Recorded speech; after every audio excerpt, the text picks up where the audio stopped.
Isaiah 52, verse 13. Look, my servant will succeed. He will rise. He will be lifted up. He will be highly exalted. John 19, verses 18 through 22. There they crucified him with two others, one on each side and Jesus in the middle. Pilate also had a notice written and fastened on the cross. It read, Jesus the Nazarene, the King of the Jews.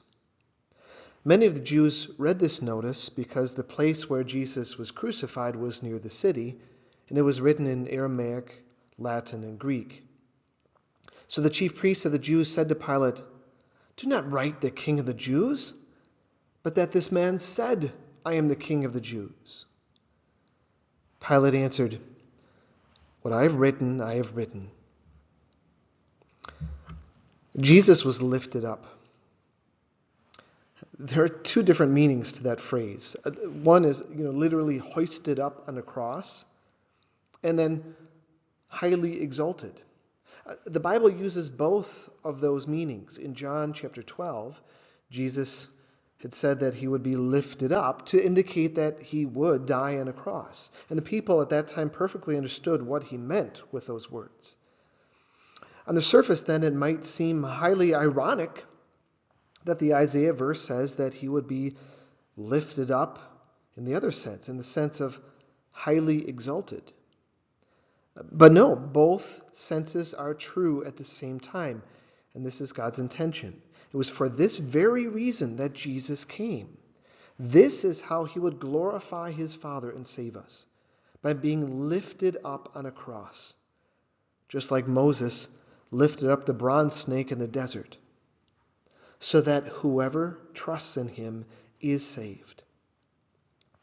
Pontius Pilate, the Roman governor, who had given the order for Jesus to be crucified, enjoyed a little bit of cruel irony himself.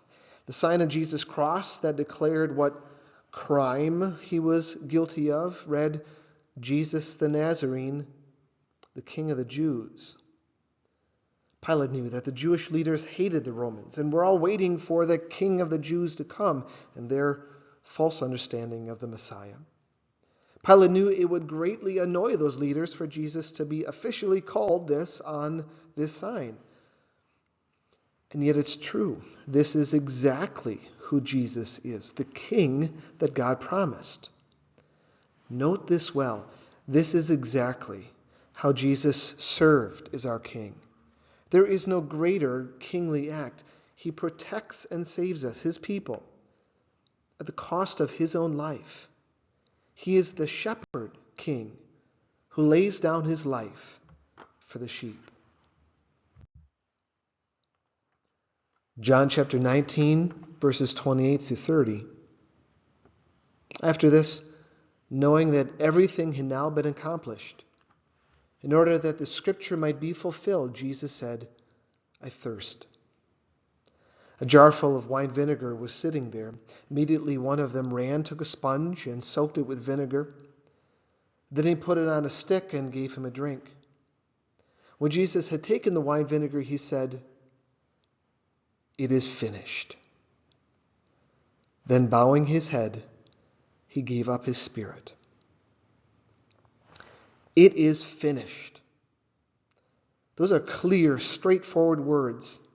It is done. What his mission was, the really, really, really hard, painful thing that he was coming to do, to pay for in his sufferings, the sins of the world.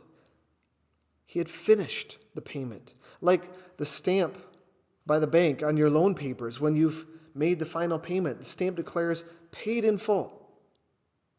It is finished. The sins of the world were paid in full. Friend, be at peace. Believe it. The facts are right here, as plain as day. Be at peace, knowing that your sin has all been blotted out. And by this, the will of the Lord prospers. He justifies many.